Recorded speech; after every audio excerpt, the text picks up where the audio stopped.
Bonjour à tous, bienvenue. L'actualité vue par Franck Muller, c'est ici, c'est maintenant, et nous sommes dimanche 17 juillet, fin de journée. J'ai rassemblé quelques éléments. Je vais vous expliquer ce qui m'est arrivé hier. Vous savez que je travaille, parce que certaines personnes m'ont fait des commentaires en étant « Ah, mais vous pouvez partir en vacances ». Oui, je m'excuse, mais ça fait peut-être 10 ans que je ne suis pas parti en vacances. J'étais une semaine en Corse, c'est peut-être la moindre des choses. Et si je travaille le vendredi et le samedi, c'est justement pour payer les extras. Au fait, vous pouvez prendre l'avion, vous n'avez pas besoin de masque, vous n'avez pas besoin de vaccin, vous n'avez pas besoin de QR code, etc. pour le moment. Voilà, la parenthèse est fermée. Donc je travaille dans un magasin spécialisé où j'exerce une activité pour une grande marque nationale de café. Et puis je discute, par gentillesse, je vais voir une jeune fille qui représentait une marque d'aspirateur. Et on commence à discuter sur l'activité qui est malheureusement un peu très très faible. Et je lui explique un petit peu, je fais des vidéos, etc. Et je sens tout de suite que j'étais de droite, voire d'extrême droite, raciste bien entendu. Et donc ces jeunes filles qui se disaient, qui avaient une mère bac plus 6, qui elle se disait bac plus 6, mais qui vend des aspirateurs, ne voulaient pas entendre parler d'assimilation et estimaient que dans un pays laïque, on avait le droit de faire ce qu'on voulait et qu'on avait le droit de se balader avec des voiles et d'imposer sa religion aux autres. Et que quelque part, on n'avait rien à dire parce que c'est son père ou son grand-père qui avait construit nos routes et qu'il faisait comme il voulait. Donc la moutarde m'a monté un peu au nez, c'est le cas de le dire. Bon, de toute façon, c'était pas le lieu d'entamer une discussion avec une merdeuse de 25 ans. Elle verra bien si un jour ses parents la renvoient au bled en échange de quelques moutons pour la marier de force, comme c'est arrivé à plein de personnes. Bref, peu importe. Voilà. Enfin, une petite merdeuse qui me disait, ce qui m'a surpris, c'est qu'elle disait, oui, vous comprenez, on ne donne pas leur chance aux enfants d'immigrés. Oui, mais enfin bon, il y a quand même l'éducation gratuite, l'école gratuite. On a baissé le niveau de nos établissements scolaires pour justement permettre à ces jeunes d'arriver, mais effectivement, il faut quand même un minimum de travail. Si on ne travaille pas, si on fait les cacous avec une casquette sur la tête et le téléphone à la main, c'est sûr qu'on ne progresse pas tellement dans l'enseignement, même si le programme est relativement léger. D'accord ? Voilà. Et vous apercevez en fin de compte qu'au sein de l'immigration, vous avez beaucoup de jeunes. Les jeunes filles y arrivent, car elles arrivent à travailler, à se donner les moyens. Et les garçons sont pourris par leur maman, et c'est les droits à la maison. Ils font rien, ils ne participent pas aux tâches ménagères, et se croient les rois du monde. Et évidemment, c'est les gros feignants qui finissent parfois dans le banditisme, dans le trafic, etc. Et après, on vient pleurer parce qu'ils ont pris une rafale de Kalachnikov. Bref. Donc je retourne à mon poste concernant mon activité. Et puis, je croise deux personnes qui étaient déjà clientes de l'entreprise pour laquelle j'exerce. Et on discute gentiment, c'était la fin de journée. Une jeune femme d'origine algérienne, la quarantaine, je crois, aide-soignante. Et puis, je crois, sa nièce, une douzaine, quinzaine d'années plus jeune, il me semble. Et on commence à discuter. Et puis, on discute de choses et d'autres. Et puis, on arrive à discuter un peu de mes vidéos. Je leur explique ce que je fais, ça les intéressait. Ils s'aperçoivent qu'elles adoraient Nicolas Dupont-Aignan, Philippot, voire même Marine. Et elles en avaient marre de tous ces petits cons qui se disent victimes de la société et qui ne veulent pas bosser. Et elles étaient bien d'accord avec moi que c'était des enfants chéris pourris par leur maman et qu'ils ne voulaient pas bosser, que tout le monde avait sa chance, mais il fallait avoir de la volonté et du travail. Et donc, donc j'ai énormément sympathisé avec ces deux personnes, on a peut-être discuté une demi-heure. Bon, il n'y avait pas d'autres clients, donc on a sympathisé, voilà, on a échangé de choses, voilà, et elles étaient bien d'accord. Ce qui peut me montrer qu'il y a des gens qui sont reconnaissants à la France quand même, de les accueillir. Et elle me disait, mon papa m'a toujours dit d'accepter que nous étions en France et que nous n'avons rien à revendiquer et qu'il fallait s'adapter et faire comme les Français, ce qui me paraît la moindre des choses. Voilà, on ne renie pas ses origines, mais quand même, on essaye de faire en sorte que... voilà. Ouais. Donc voilà, c'était assez réjouissant, donc ça m'a enlevé un petit peu le nœud que j'avais de ma précédente discussion avec cette jeune Bac+6 qui vend des aspirateurs. Et donc, on a échangé avec des gens de terrain qui savaient ce que c'était de s'occuper des personnes âgées. Et moi, j'ai beaucoup rencontré effectivement de personnes issues de l'immigration qui étaient soit infirmières, soit aides-soignantes. Voilà, donc il faut de tout pour faire un monde. Et au moins, elle était reconnaissante à la France. Et elle ne voulait surtout pas entendre parler de voile et tout. Et on avait plus qu'assez de toutes ces histoires de religion, etc., de ces gens qui se donnent des airs supérieurs en prenant aussi la religion, en se laissant pousser la barbe, etc. Et en allant chercher dans les textes de religion ce qui les arrange pour maintenir les femmes sous domination, bien entendu, hein, on est d'accord, parce que vous trouvez tout ce qui peut vous arranger. Hein. Il y a des sourates qui sont dans un sens, des sourates qui sont dans l'autre, et vous ressortez toujours le texte qui peut favoriser un certain machisme, d'accord? Et elle les envoie balader, elles m'ont bien fait sentir que ces mecs-là qui voulaient jouer les cadors, elle les envoyait se paître, voilà, bref. Donc pour vous dire que c'est pas être raciste, et puis se battre pour la souveraineté de pays, c'est aussi pour se battre pour les emplois. S'il n'y a pas d'usine, il n'y a pas d'employés, il n'y a pas de caristes qui peuvent être d'origine étrangère, d'ouvriers spécialisés aussi, ni de mamans qui viennent faire les ménages dans les usines, parce qu'il n'y a plus d'usines, les usines sont fermées. Voilà, hein, donc je vous l'ai déjà dit, c'est mon expérience professionnelle qui parle. Donc je vais vous parler de l'islam, de l'immigration, de l'insécurité, de toutes les barbaries, mais bien entendu, ça ne vise pas. C'est pas une question de supériorité de race, c'est simplement, il y a des gens qui se mettent à la page, qui profitent du pays où ils sont et qui s'adaptent à nos coutumes, à nos usages et qui s'en portent très bien. Et puis d'autres qui veulent rester dans un état moyenâgeux, si vous voulez. Bref, voilà.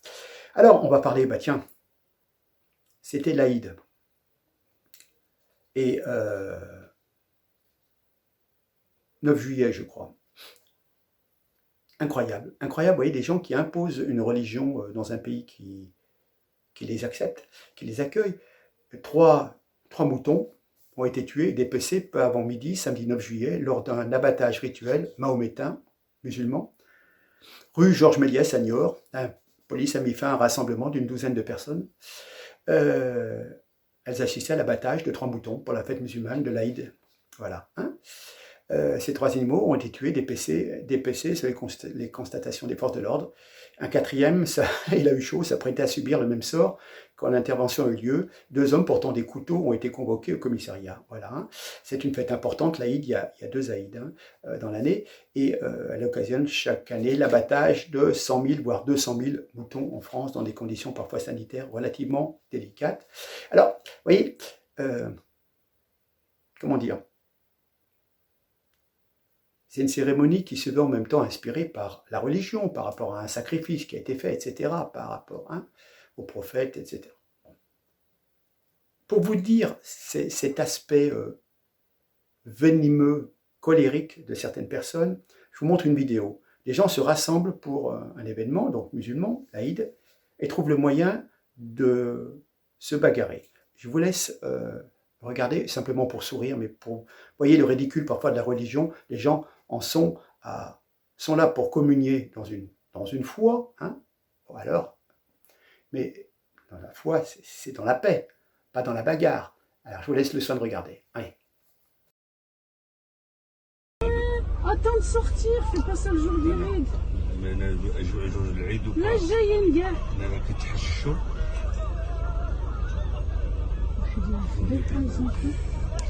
Ils se battent en camis, voilà. Non, mais camis, en plus il y en a, il avait le couteau, heureusement il l'a pas utilisé. Tout le monde disait attention à un couteau, alors que j'ai là. Voilà. On va parler toujours d'insécurité, immigration, insécurité. Amiens, un jeune homme poignardé à mort dans le centre-ville. Dans la semaine, un suspect interpellé. Les 2 individus, sans papier, nationalité tunisienne et en situation irrégulière sur le territoire. Vous savez, il y a la guerre en Tunisie. C'est pour ça qu'on a des migrants tunisiens. Ben oui. Qu'est-ce qu'ils viennent faire? D'accord? Il y a une crise économique, ça c'est une chose, mais la crise économique, malheureusement, elle est sur une grosse partie de la planète. Comment dire? Quelque chose de très grave et très délicat s'est passé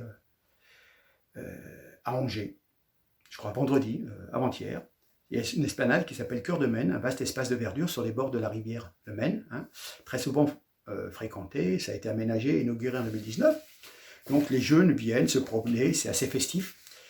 Et puis deux jeunes filles téléphonent à la police et expliquent avoir été importunées par un homme en état d'ébriété, visiblement avancé. On saura par la suite qu'il s'appelle Kawad, un ressortissant soudanais de 32 ans. Et à l'arrivée des policiers, la situation est calme, cette personne a disparu. Bon. La police est partie, ce Kawad revient à la charge et s'en prend de nouveau aux deux jeunes filles. Voilà. On va parler toujours d'insécurité, immigration insécurité. Amiens, un jeune homme poignardé à mort dans le centre-ville. Dans la semaine, un suspect interpellé. Les deux individus, sans papier, nationalité tunisienne et en situation irrégulière sur le territoire. Vous savez, il y a la guerre en Tunisie. C'est pour ça qu'on a des migrants tunisiens. Ben oui. Qu'est-ce qu'ils viennent faire? D'accord? Il y a une crise économique, ça c'est une chose, mais la crise économique, malheureusement, elle est sur une grosse partie de la planète. Comment dire? Quelque chose de très grave et très délicat s'est passé à Angers, je crois vendredi, avant-hier. Il y a une esplanade qui s'appelle Cœur de Maine, un vaste espace de verdure sur les bords de la rivière de Maine, hein, très souvent fréquenté. Ça a été aménagé et inauguré en 2019. Donc les jeunes viennent se promener, c'est assez festif. Et puis deux jeunes filles téléphonent à la police et expliquent avoir été importunées par un homme en état d'ébriété, visiblement avancé. On saura par la suite qu'il s'appelle Kawad, un ressortissant soudanais de 32 ans. Et à l'arrivée des policiers, la situation est calme, cette personne a disparu. Bon. La police est partie, ce Kawad revient à la charge et s'en prend de nouveau aux deux jeunes filles. Il se trouve qu'il y avait des jeunes, notamment originaires de Wallis et Futuna, hein, les lointaines îles, et ce sont des jeunes bien costauds qui sont rugbyman. Donc, vous voyez, c'est pas un petit gabarit hein, quand même. Voilà. Et donc, ces jeunes galants, avec galanterie, interviennent pour obliger ce Kawad à quitter les lieux. Et un peu plus tard, il revient armé d'un couteau à longue lame. Une bagarre, une rixe éclate. Il veut se venger de ces hommes qui l'ont un peu humilié, quoi, quelque part. Hein. Résultat, un gamin de 16 ans et deux très jeunes adultes, 18 et 20 ans, ces deux rugbyman originaires donc, de Wallis et Futuna, tous les trois morts après avoir été poignardés en plein thorax. Voilà. Cet homme est en situation régulière sur le territoire et détient actuellement une carte de résident de 10 ans au titre de réfugié politique. Voilà. Hein, mais ça n'empêche pas de boire des canons, de se saouler la gueule et puis de tuer nos jeunes. Hein. L'individu est défavorablement connu des services de police et la justice ne l'a jamais condamné. L'homme est inscrit au fichier des antécédents judiciaires pour 3 types de faits: conduite état d'ivresse, des violences et des dégradations. Voilà. Vous voyez? Bon. Un autre exemple, à Nice, 2 individus armés, dangereux, interpellés à avoir braqué des voyageurs à la gare. Ils tenaient des propos faisant l'apologie du terrorisme. C'est tous les jours. Tiens, on regarde dans les Pays-Bas. La police a arrêté mercredi un suspect mineur originaire de Voorschoten, soupçonné d'avoir violé une femme de 27 ans en plein jour, dans une ville qui s'appelle Leyde. L-E-Y-D-E. Voilà, hein, son âge n'a pas été divulgué. Et la police a diffusé les images de ce monsieur. Je vous passe les images. Et donc, cette jeune femme de 27 ans a été poussée sur le sol et violée le lundi 13 juin à 2h moins le quart de l'après-midi. L'homme s'est enfui après son acte lorsque la femme a appelé à l'aide.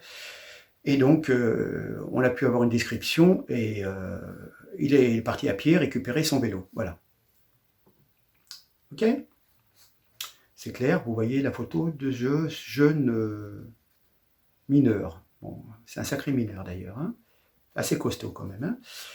Au Besançon, vous savez, c'est la mode de tirer des feux d'artifice. Hein, voilà. Un bébé âgé de 4 mois était gravement brûlé ce jeudi à Besançon, alors qu'il était installé dans son cosy à l'arrière d'une voiture en circulation, fenêtre ouverte, compte tenu de la chaleur. Un mortier artisanal tiré à proximité, explosé dans l'habitacle. Le nourrisson est hospitalisé d'urgence. La police cherche à retrouver le responsable. Voilà. Des gens, une jeunesse, vous savez de qui on parle, qui ne réfléchissent pas, voilà, qui font que des conneries sur conneries. Suède, une fillette de 9 ans a été violée et laissée pour morte sur une aire de jeu par un migrant éthiopien qui venait d'obtenir un permis de séjour. Voilà. Un permis de séjour permanent pour la Suède. Hein. La jeune fille, bien sûr, la petite gamine est dans le coma. On s'efforce maintenant de rassembler des documents afin de préciser l'âge réel du garçon.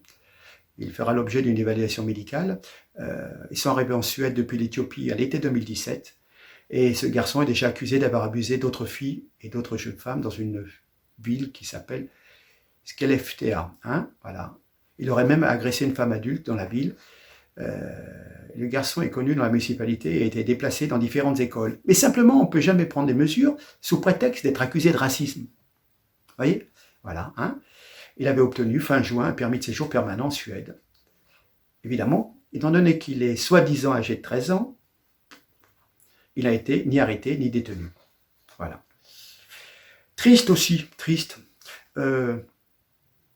Michel R., un habitant sans histoire du Vieux-Trappes, a été égorgé dimanche 10 juillet alors qu'il se promenait tranquillement. Hein. Interpellé dans la foulée, le tueur présumé est un certain Moussine K., un déséquilibré, bien connu des services de police. Voilà, il faut savoir que l'enquête a été entravée par des violences urbaines encouragées par le frère du tueur. Voilà, hein. C'était 10 juillet vers 13h, il déambulait par un beau soleil dans un parc de la ville du Vieux-Trappes. Et ce monsieur de 66 ans s'est fait gratuitement égorger. Son agresseur l'a poignardé 2 fois à la carotide avant de prendre la fuite. Et il y a un rapport de police qui avait l'air de dire même qu'il avait reçu 10 coups de couteau. Voilà. Alors, en plus, vous voyez, je veux dire, ça c'est une chose.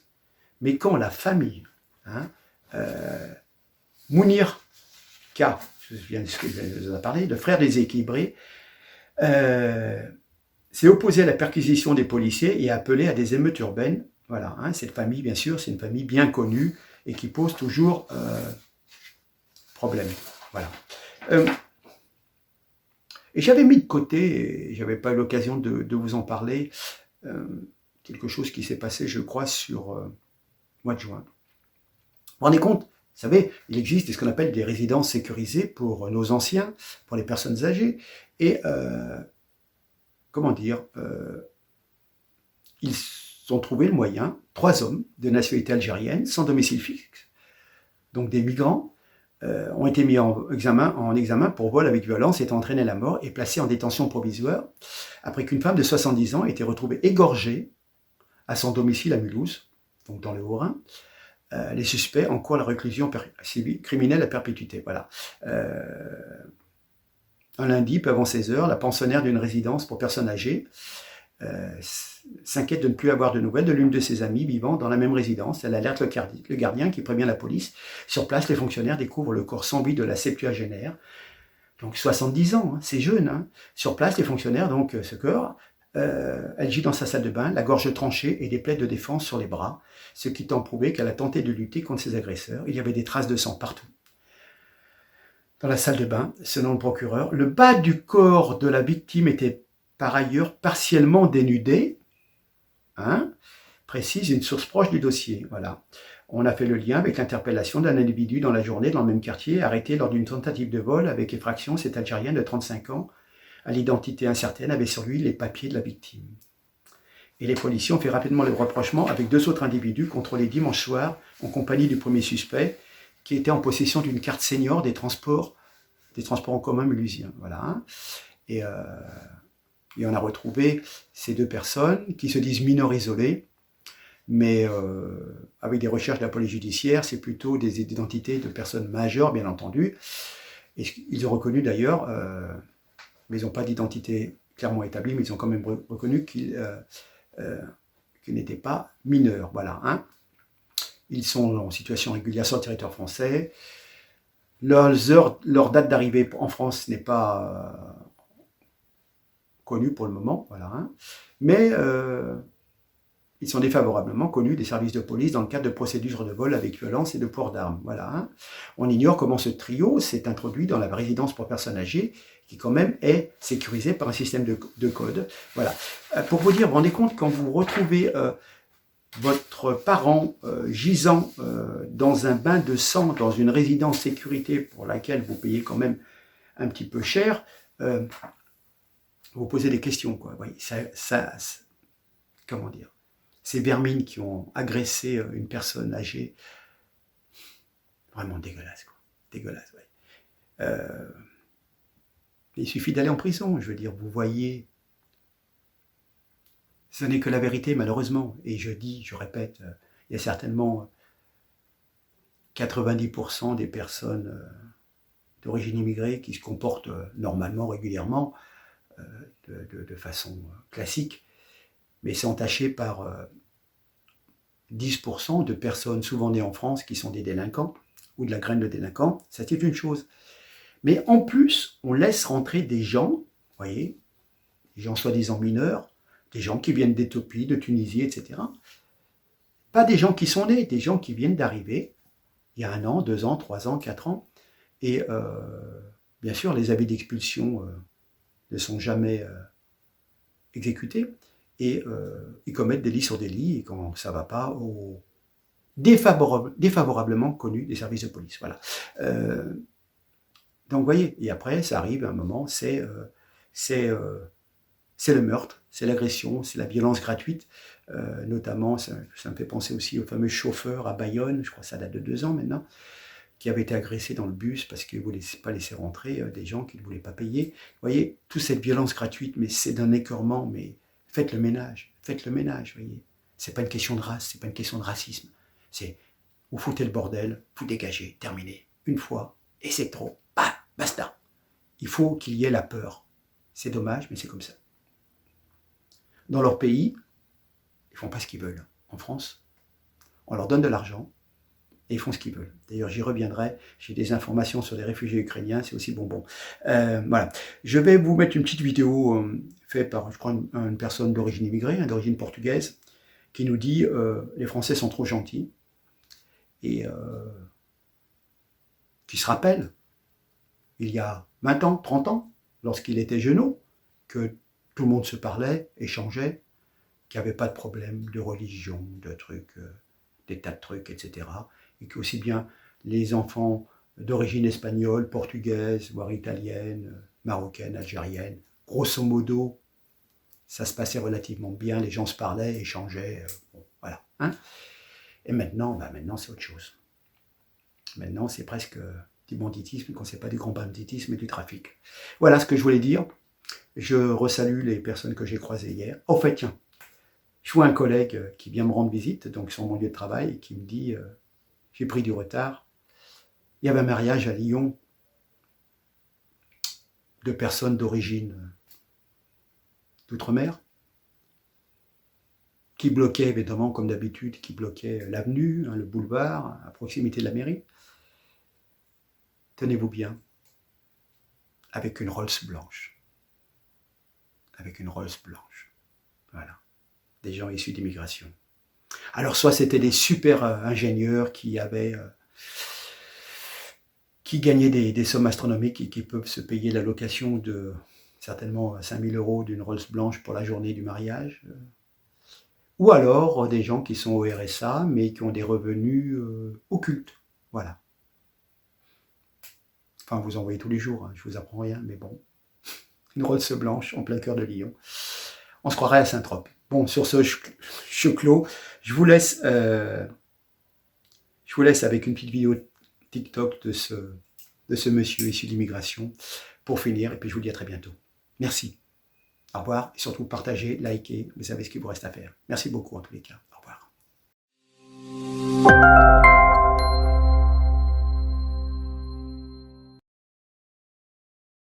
Je fais cette vidéo, en fait, pour tous les étrangers qui crachent du sucre sur la France. Moi, je sais, en tout cas, ce que mon père me disait. Quand il est venu du Portugal en France, les Français l'ont accueilli. Au Portugal, il y avait un dictateur, c'était la misère. Les Portugais crevaient la dalle. On était des clochards, des crèves la dalle. C'est la vérité, il faut admettre. Les Français, ils nous ont donné du travail, du logement, ils nous ont fait des sécurité sociale, ils nous ont soignés, chose qu'on n'a pas chez nous. On va s'arrêter d'une jambe, ils vont nous tuer. Et nous, aujourd'hui, la génération qui est née ici, Parce que les anciens, à l'époque, s'entendaient bien hein, entre eux. Hein. Moi, mon père, il a plein d'amis capverdiens, algériens, tout ça. Et comment ça se fait que nous, aujourd'hui, on est nés ici, on a été à l'école tous ensemble, et on se comprend pas. Parce qu'un est musulman et l'autre il est catholique, ils se comprennent pas. Parce que l'autre il est noir et l'autre il est blanc, ils se comprennent pas. Mais c'est quoi ça? Après, j'entends plein de gens. Je viens des quartiers, hein. Je suis né dans le 94, je suis né à Saint-Georges. Je sais pas si les gens ils connaissent. Moi, faut pas me sortir l'excuse des quartiers. Moi, je suis né dans les quartiers. Va travailler, arrête de gratter. Et en plus, vous grattez, et en plus, vous leur crachez dessus sur les Français, vous arrivez encore à leur les agresser. Moi, j'aurais honte à votre place. Parce que si nous, on va faire ce qu'on fait ici, on va faire ça chez nous, la vie de ma mère, on est mort. La vie de ma mère au bled, les gens, ils nous massacrent. Pourquoi? Vous voulez faire quoi? Vous voulez exploser la France, ruiner la France, et après, on va aller où, les mecs? On va tous aller où? Eh, soyez contents, c'est justement, comme on dit, c'est un vieux dicton, trop gentil, trop con. Les Français, ils ont été trop gentils, maintenant, regarde. Mais je pense que la page, elle va tourner. Je pense que la page, elle va tourner parce que le jour que les Français en auront marre de voter pour de la merde, comme par exemple voter pour un mec qui s'est marié avec sa mère, quand ils vont arriver à un point, ils vont commencer à voter pour un bonhomme, ils dégagent tous ces putes qui sont au gouvernement qui servent à rien, qui va faire des lois de merde. Ça, tout ça, ça va changer. Je sais très bien que ça va changer. Parce que voilà, on n'a pas à faire ça. Franchement, on n'a pas à faire ça. Les Français, ils ont été gentils avec nous. Putain, les mecs, quand même, ils nous ont laissé vivre dans leur pays. Ils nous ont mis partout, dans leur fonction publique, dans la police, dans les hôpitaux, ils nous ont mis partout. Chez nous, on fait ça pour eux. C'est pas vrai. C'est faux, on ne le ferait pas. Et alors, arrête maintenant de les insulter, les frapper, les ci, les ça. Mais c'est quoi ça? Tout simplement parce que le mec, il est français. Mais il est chez lui, putain. Chez nous, on n'est pas chez nous. Moi, je suis né ici, en France. Je me sens pas chez moi. Je respecte les Français, je respecte la France. Je suis pas content. Eh ben, j'ai qu'à me casser. C'est ce que j'ai fait, je suis plus en France. Je suis parti de la France. Faites pareil, cassez-vous.